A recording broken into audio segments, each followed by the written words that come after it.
കേരളത്തിലെ തന്നെ ഏറ്റവും ശ്രദ്ധേയമായ മികവിന്റെ കാര്യത്തിൽ മുന്നിൽ നിൽക്കുന്ന ഒരു മുനിസിപ്പാലിറ്റിയാണ് പെരിന്തൽമണ്ണ മുനിസിപ്പാലിറ്റി. നമസ്കാരം, ചാനൽ 10 വാർത്തകളിലേക്ക് സ്വാഗതം. നേട്ടങ്ങൾ അടയാളപ്പെടുത്തി പെരിന്തൽമണ്ണ നഗരസഭയുടെ വികസന സദസ്സ് ശ്രദ്ധേയമായി.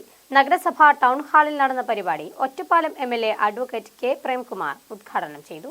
സംസ്ഥാന സർക്കാരും തദ്ദേശ സ്ഥാപനങ്ങളും നടത്തിയ വികസന പ്രവർത്തനങ്ങൾ വിലയിരുത്തുന്നതിനും ഭാവി വികസനത്തിന് പൊതുജനാഭിപ്രായവും പുതിയ ആശയങ്ങളും അവതരിപ്പിക്കുന്നതിനുമായി സംഘടിപ്പിച്ച വികസന സദസ്സ് നിറഞ്ഞ സദസ്സിലാണ് പെരിന്തൽമണ്ണയിൽ നടന്നത്. നഗരസഭ ടൗൺ ഹാളിൽ നടന്ന പരിപാടി Ottapalam MLA advocate K Premkumar ഉദ്ഘാടനം ചെയ്തു. എല്ലാ വിഭാഗം ജനങ്ങളെയും ഉൾക്കൊള്ളുന്ന സർക്കാരാണ് കേരളത്തിലേതെന്ന് അദ്ദേഹം പറഞ്ഞു. ദാരിദ്ര്യം തുടച്ചു നീക്കുന്നതിലും ദുരിതമനുഭവിക്കുന്നവർക്ക് കൈത്താങ്ങാവാനും സർക്കാരിന് കഴിഞ്ഞിട്ടുണ്ട്. അടിസ്ഥാന ആവശ്യങ്ങൾ നിറവേറ്റുന്നതിനൊപ്പം വികസനം കൊണ്ടുവരാനും സർക്കാരിന് കഴിഞ്ഞെന്നും അദ്ദേഹം അഭിപ്രായപ്പെട്ടു. വികസനങ്ങളുടെ കാര്യത്തിൽ പെരിന്തൽമണ്ണ നഗരസഭ മുൻപന്തിയിലാണെന്നും അദ്ദേഹം ഉദ്ഘാടന പ്രസംഗത്തിൽ പറഞ്ഞു.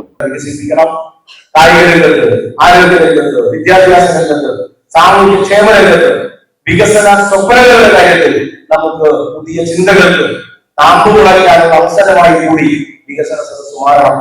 എങ്ങനെയായിരിക്കണം നമ്മുടെ നാടിന്റെ ഓരോ മേഖലയും പെരിന്തൽമണ്ണയുടെ മുഖം നല്ല നിലയിൽ മാറിയിട്ടുണ്ട്. ഈ ടൗൺ ഹാൾ ഈ ഭരണസമിതിയുടെ കാലത്ത് പണി പൂർത്തീകരിച്ച ടൗൺ ഹാളാണ്.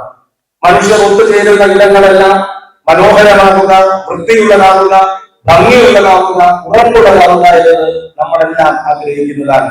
അതുകൊണ്ട് നമ്മുടെ വീട് പോലെ തന്നെ നാം ചെല്ലുന്ന നമ്മുടെ വില്ലേജ് ഓഫീസ്, നാം ചെല്ലുന്ന നമ്മുടെ ആശുപത്രി, നമ്മുടെ നാട്ടിലെ വിദ്യാലയങ്ങൾ, നമ്മുടെ കുട്ടികൾ പഠിക്കുന്ന വിദ്യാലയങ്ങൾ, അതെല്ലാം നല്ല കെട്ടിടങ്ങളും നല്ല സൗകര്യമുള്ള സ്ഥാപനങ്ങളുമായി മാറുക എന്നതിന് സമൂഹം പ്രാധാന്യം കൊടുക്കുകയാണ്.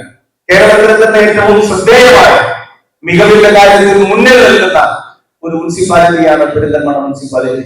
ഈ മുനിസിപ്പാലിറ്റിയും അതിന്റെ പ്രവർത്തനങ്ങളും ഒക്കെ കഴിഞ്ഞ 19 വർഷമായി ഒരൽപ്പം മാറി നിന്ന് നോക്കുന്ന, മലപ്പുറം ജില്ലയിലാണെങ്കിൽ എന്റെ വീട്ടിൽ നിന്നും ഏറെ ദൂരമുള്ള ഒരു സ്ഥലമല്ല യഥാർത്ഥത്തിൽ പെരിന്തൽമണ്ണ എന്ന് പറയുന്നത്. പല ആവശ്യങ്ങൾക്കും നമ്മൾ ഇവിടെ വരുന്നതാണ് പെരിന്തൽമണ്ണയിൽ. പെരിന്തൽമണ്ണ നഗരസഭ എല്ലാ കാലത്തും ജനങ്ങളോടൊപ്പം നിൽക്കുകയും ജനങ്ങളുടെ അഭിപ്രായങ്ങൾ കേൾക്കുകയും അവരുടെ നിർദ്ദേശങ്ങൾ ഉൾക്കൊള്ളുകയും വിമർശനങ്ങളിൽ കഴമ്പുണ്ടെങ്കിൽ ആ വിമർശനങ്ങൾ കൂടി സ്വാംശീകരിച്ച് കൂടുതൽ മെച്ചപ്പെട്ട പ്രവർത്തനങ്ങൾ കാഴ്ചവെക്കുന്നതിന് മടിയില്ലാതെ മുന്നോട്ട് പോവുകയും ചെയ്യുന്ന ഒരു നഗരസഭയാണ്. ആ നഗരസഭയുടെ നല്ല പ്രവർത്തനങ്ങൾ ഇനിയും നമുക്ക് കരുത്തോടെ തുടരാനാകണം. പ്രവർത്തനങ്ങളിൽ കുറവുകളും പോരായ്മകളും ഉണ്ടെങ്കിൽ നിശ്ചയമായും നിങ്ങൾക്കത് ചൂണ്ടിക്കാണിക്കാൻ, അതുകൂടി ഉൾക്കൊണ്ടുകൊണ്ട് നമ്മുടെ നാടിന്റെ ഏറ്റവും പ്രധാനപ്പെട്ട ജനങ്ങളുടെ പ്രാദേശിക സർക്കാരായിട്ടുള്ള പെരിന്തൽമണ്ണ നഗരസഭ അതുകൂടി ഉൾക്കൊള്ളും കൂടുതൽ മികവോടെ മുന്നോട്ട് പോകും എന്ന കാര്യത്തിൽ തർക്കമില്ല. നഗരസഭ ചെയർപേഴ്സൺ P ഷാജി ചടങ്ങിൽ അധ്യക്ഷത വഹിച്ചു. നഗരസഭയുടെ പ്രവർത്തനങ്ങളായ ഫ്ളാറ്റ് സമുച്ചയം, സൗജന്യ കുടിവെള്ള കണക്ഷൻ, രാമൻചാടി കുടിവെള്ള പദ്ധതിയുടെ പൂർത്തീകരണം, നൂതന മാലിന്യ സംസ്കരണ സംവിധാനങ്ങൾ, ഡയപ്പർ വണ്ടി, ബ്യൂട്ടി സ്പോട്ട്, ഓപ്പൺ ജിം, ഗ്രൗണ്ടുകളുടെ നവീകരണം, ആധുനിക റോഡുകൾ, ജലസ്രോതസ്സുകളുടെ സംരക്ഷണവും വീണ്ടെടുപ്പും, വിദ്യാലയങ്ങളിലെ വർണ്ണക്കൂടാരം, AR ലാബ്, കമ്പ്യൂട്ടർ ലാബ്, പ്രഭാത ഭക്ഷണ പദ്ധതി, ഹൃദ്യം പദ്ധതി, പാലിയേറ്റീവ് സേവനങ്ങൾ, ഭിന്നശേഷി സാന്ത്വനം, സ്കൂട്ടർ വിതരണം, കുടുംബശ്രീ പ്രവർത്തനങ്ങൾ തുടങ്ങി അനവധി പദ്ധതികളുടെ വിജയകരമായ നടപ്പാക്കലിനെ കുറിച്ച് വിശദീകരിച്ചു. ഒരു തദ്ദേശ സ്വയംഭരണ സ്ഥാപനത്തിന്റെ ഏറ്റവും പ്രധാനപ്പെട്ട ചുമതല, ബാധ്യത എന്നൊക്കെ പറയുന്നത്, അല്ലെങ്കിൽ മുഖ്യമായും അവർ കൈക്കൊള്ളേണ്ട പ്രവർത്തനം എന്ന് പറയുന്നത് ജനങ്ങളുടെ പ്രാഥമികമായ പ്രശ്നങ്ങൾ തന്നെ. ഒരു മനുഷ്യന്റെ ഏറ്റവും പ്രാഥമികമായ പ്രശ്നം എന്താ? വീടാണ്. ആ വീട് പരിഹരിക്കപ്പെട്ട സംസ്ഥാനത്തെ 1-ാം നമ്പർ നഗരസഭയാണ്. ഞാൻ നേരത്തെ പറഞ്ഞ പാരമ്പര്യവും വരുമാനവും അല്ല അതിന് മാനദണ്ഡമായിട്ട്. രണ്ടാമത്, അവരുടെ പ്രാഥമികമായ ആവശ്യങ്ങൾ പ്രധാനമായും വരുന്നതാണ് കുടിവെള്ളം. അത് ഈ മാസം അടുത്ത മാസം 3-ാം തീയതി സമ്പൂർണ്ണം കുടിവെള്ള പദ്ധതി, രാമൻചാടി അലിഗഡ് കുടിവെള്ള പദ്ധതി നമ്മൾ ഉദ്ഘാടനം ചെയ്യാൻ വേണ്ടി പോവുകയാണ്. അതുകൂടി വരുന്നതോടുകൂടി നമ്മുടെ നഗരസഭയിലെ സാധാരണ ജനങ്ങളുടെ ഏറ്റവും പ്രധാനപ്പെട്ട മറ്റൊരു ആവശ്യം കൂടി നിറവേറ്റാൻ വേണ്ടി കഴിയും. ഇന്ന് നമ്മൾ ജീവിക്കുന്നത് ഏറ്റവും ആധുനികമായ യുഗത്തിലാണ്. ആ യുഗത്തിൽ ഏറ്റവും പ്രധാനപ്പെട്ട ഒന്നാണ് മനുഷ്യന്റെ ആരോഗ്യവും ശുചിത്വവുമായി ബന്ധപ്പെട്ടത്. ആ മേഖലയിലും ഞാൻ നേരത്തെ പറഞ്ഞ പാരമ്പര്യവും പണവും ഒക്കെ ഉള്ള നഗരസഭകളെക്കാൾ നമുക്ക് മുന്നോട്ട് പോകാൻ വേണ്ടി കഴിഞ്ഞിട്ടുണ്ട് എന്ന് മാത്രമല്ല എണ്ണം പറഞ്ഞ നഗരസഭകളിലൊന്നാണ്. അങ്ങനെ നമ്മുടെ പ്രവർത്തനങ്ങളെ ആകെ മുന്നോട്ട് കൊണ്ടുപോകുന്ന ഘട്ടത്തിൽ ഇനിയും നമുക്ക് ഏറെ പോകാൻ, നമ്മളെല്ലാം നേടിയെന്നല്ല, നമുക്കിനിയും ഒരുപാട് നേടാനുണ്ട്. നഗരസഭാ secretary Jair Lal Kumar report അവതരണം നടത്തി. Clean city manager CK Valsan സംസ്ഥാന സർക്കാരിന്റെ വികസന നേട്ടങ്ങൾ അവതരിപ്പിച്ചു.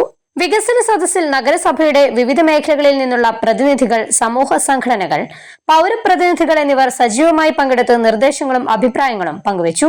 വൈസ് ചെയർപേഴ്സൺ നസീര ടീച്ചർ, സ്ഥിരം സമിതി അധ്യക്ഷരായ Muhammad Hanifa, Ambili Manoj, advocate Shancy Nandakumar, K Unnikrishnan, PS Santhosh Kumar, ward കൗൺസിലർമാർ, രാഷ്ട്രീയ സാമൂഹിക രംഗത്തെ പ്രമുഖർ തുടങ്ങിയവർ പങ്കെടുത്തു.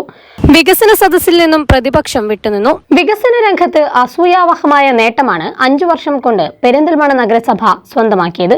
140 കോടിയുടെ വികസനമാണ് ഇക്കാലയളവിൽ നഗരസഭയിൽ പൂർത്തിയാക്കിയത്. വീടില്ലാത്തവർക്കെല്ലാം വീട് നൽകാൻ നഗരസഭയ്ക്കായി. ലൈഫിലും മറ്റു ഭവന പദ്ധതികളിലുമായി 1795 കുടുംബങ്ങൾക്കാണ് വീട് നൽകിയത്. കൂടുതൽ വീട് നിർമ്മിച്ചു നൽകിയ തദ്ദേശ സ്ഥാപനമെന്ന ബഹുമതി സ്വന്തമാക്കാനും നഗരസഭയ്ക്ക് കഴിഞ്ഞു. മാലിന്യമുക്ത രംഗത്തും ഏറെ മുന്നിലാണ് പെരിന്തൽമണ്ണ നഗരസഭ.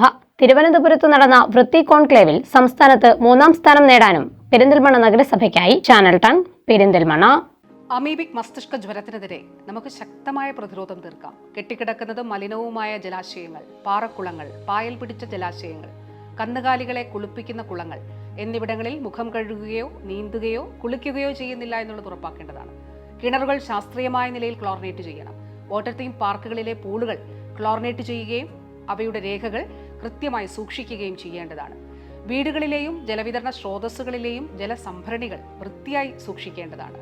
മൂക്കിലൂടെയാണ് ബ്രെയിനിലേക്ക് അമീബ എത്തുന്നത്. അതുകൊണ്ട് തന്നെ ഓർക്കുക, മൂക്കിലേക്ക് വെള്ളം കയറുകയോ മൂക്കിലേക്ക് വെള്ളം ഒഴിക്കുകയോ ചെയ്യുന്നില്ല എന്നുള്ളത് ഉറപ്പാക്കേണ്ടതാണ്.